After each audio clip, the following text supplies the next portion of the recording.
Drone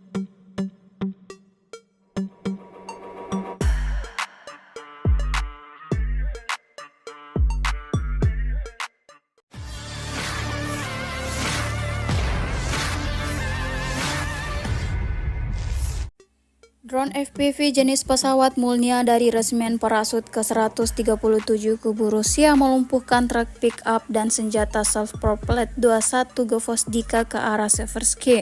Rekamannya ramai beredar di media sosial Telegram pada Sabtu 18 Mei 2024. Militer Rusia setiap harinya menghancurkan kendaraan militer Ukraina. Satu persatu peralatan militer pasukan Kiev yang terdeteksi langsung menerima akibat dari pasukan Moskow.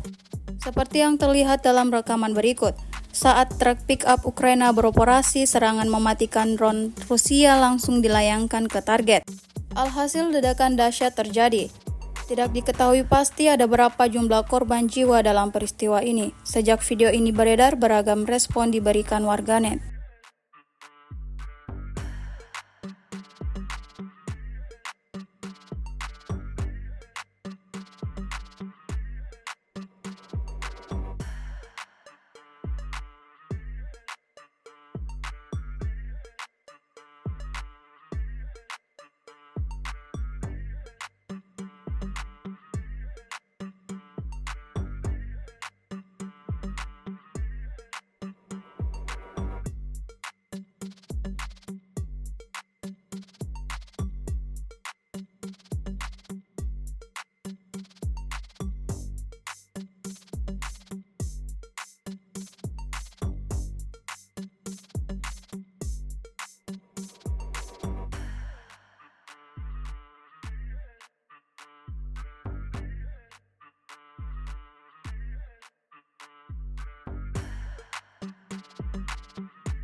Download Tribun X sekarang, menghadirkan lokal menjadi Indonesia.